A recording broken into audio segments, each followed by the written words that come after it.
Hello, how are you doing? I am so excited today to talk about the different types of accounts that you need to make your financial plan work. I get asked this question quite often. Do you need like 15 different accounts? Do I need to have like this complex system? It usually feels like it's this math, equation that you need to have a very seamless, automatic financial system. But I'm here today to tell you that it is not that complex. In fact, I'll only talk about 4 types of accounts that you need. And I'll take you step by step through them to kind of figure out what they are and what you need to use them for. So if this is something that you're interested in finding out more, stick around until the very end. I actually have a surprise for you at the end of the video. My name is Val Njoroge. I am the CEO and co-founder of Africa's Pocket, and we are your one-stop shop to learn about, plan for, and act on your finances. And so if this is something that you're looking to do with your life, consider subscribing so that you do not miss out on any of the videos that we create for you. What are the types of accounts that you need? I think that generally speaking, when you hear the word account, you think bank account, which is not necessarily true.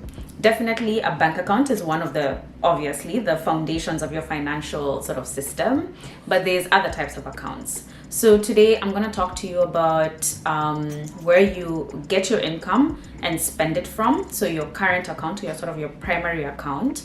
I'll talk to you about a place where you accumulate your money, so almost like a loading dock of sorts for your money. And then we'll talk about your investment account, so where you get access to investment opportunities. And then finally, we'll talk about your retirement accounts.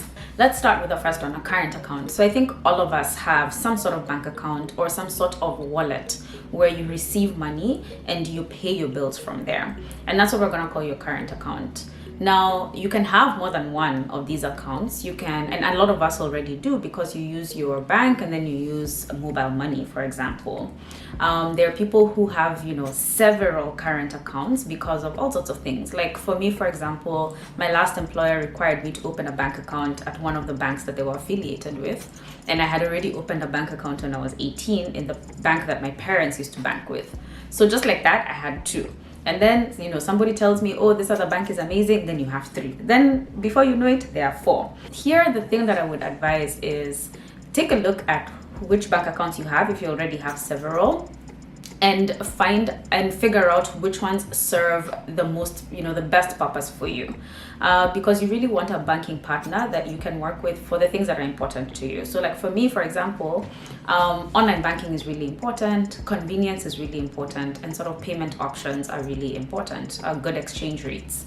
So when I went and looked at all of the current accounts that I had, I was like, okay, I need to close, 2 of them because they're no longer serving the purposes that I need. And now I want to consolidate. And the reason why this was important for me is because these accounts come with fees and a lot of maintenance. So when I'm trying to see my whole financial life as a dashboard, then I'm forced to go through 4 different bank statements and go into this crazy Excel, and that was just not fun for me. With a current account, I would say this is the place where primarily your income comes into and then you spend out of. And it's useful to have a number that you can manage and maintain easily so that you have a good sense of how much you have coming in and how much you have going out. In your roadmap to wealth, we actually take you step by step through figuring out what are the features that are important to you, what are the questions to ask your bank so that you can make sure that you get the bank that makes the most sense for you. The second type of account that you need is what I'm calling sort of like a holding dock or a loading zone. And this could be a savings account or a high yield savings account, which most of us know. The one that we know the most is the money market fund. So this is a place where you take money out of your current account. So it's not just sitting there waiting to be spent. You kind of want a place where you can kind of hide it, your equivalent of under the mattress. So this could be a savings account, like a bank account that's a savings account in a different bank, in a different institution, or even in the same institution, just as a different, bank account. So you don't have access to it, or, if you're swiping your card, for example. Another way to go is to open up a money market fund or an account with a savings app like Koa. And what this helps you do is that you have that discipline to move the money from your main account where you get your income and put it into somewhere separate, so it's not available to you. And I like these accounts because they're a great way to accumulate your money for two types of sort of opportunities. So the first is to accumulate your money for bills that come, once a month or once a quarter. So when you think about things like school fees, things like insurance, and we have another video where I talk about sinking funds, and I'm just gonna link it up here. And what this helps you do is that when you have these big bills that come along the way, you're not forced to find the money all at once. So you're saving for it month on month, and at the end of 3 months, 6 months, 12 months, you have your lump sum and you're able to very easily pay that bill. The second reason why I love these accounts is that sometimes there are no investment opportunities that you want to participate in, but you don't want your money to just be sitting idle, not earning any interest. So I love using money market funds to just kind of have that monthly amount sent over that I'm using for investments, and it's sent over every month, whether I have an opportunity in a bond or real estate or whatever else. Even if there's nothing really that's looking interesting to me, at least it's moving. And when an opportunity does come around, I have the money available to me in the money market fund. And why I like to use money market funds or high yield savings accounts in this situation is because they have that flexibility to remove your money when you need it. There's no long delay like with bonds or T-bills or shares, because sometimes the price is just not right. So it gives you that liquidity, the ability to just kind of access your money pretty quickly. Within a week, you're able to have it and invest in this other opportunity that may be more lucrative. The third type of account that you want to have is one that gives you access to investment opportunities. Now, these could be, so there's so many opportunities, like there's so many types of accounts that you could kind of open here. The most obvious one is a brokerage account. It could be your SACCO. It could be your investment group. It could be a crypto wallet. Like there's so many different types of accounts that you could have that allow you to invest beyond, something like a money market fund. And, this is an interesting thing, actually. The other day I was having a conversation with someone and I was like, an MMF is not the end. You have to do something more, because a money market fund just compensates you for inflation. But if you really want to build wealth, you have to go beyond that. You have to kind of have access to opportunities that give you a higher interest rate than 9 or 10% like we get in Kenyan money market funds. So these investment accounts just allow you to have access to these opportunities. And what I would recommend if you're beginning is just to start with a brokerage account. Now, a broker is just somebody who can help you buy, who is allowed to help you buy stocks and bonds that are listed. In Kenya, they are all listed on the Nairobi Stock Exchange. And actually, as Africa's Pocket, we can help you with this because we've partnered with an investment bank to allow you to buy shares and bonds through us. I'll put in the email address that you can reach us on if this is something that you're interested in doing.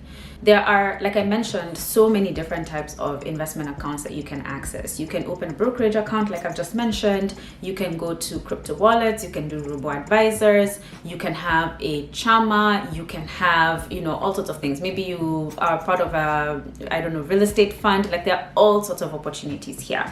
So again, here I would say, be careful not to end up in a situation where you have 15 different investment accounts, because it means that you're maybe putting your hand in too many little different things, and maybe you're investing in things that you don't understand. So take some time, do a little bit of research, figure out which types of assets you want to participate in, and then open the accounts that allow you to participate in those types of investment assets. And again, in your roadmap to wealth, we help you figure all this out. So you're not just sitting on your own thinking, okay, so should I do this? Should I do that? Should I do blah, blah, blah, blah, blah. We help you just kind of narrow it down and figure out what are the things that will help you achieve your goals. Because remember, we should always invest based on our goals, not based on what everybody around us is doing. And then the last type of account that I'll look at is a retirement account. Now, this is to some extent a type of investment account, but I want to talk about it specifically separately because you do need to have a separate sort of pension fund account or retirement account. And the reason for this is because there are some tax benefits to doing it this way, because pension funds are tax exempt to a certain extent. I've talked about this in other videos before, and I'll just link it over there.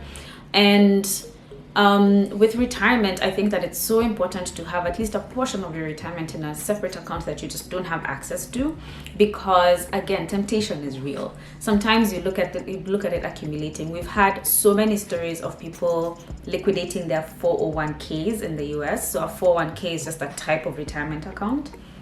And we've had so many stories of people being like, oh, I liquidated my 401k and I put it into my business and then the business failed.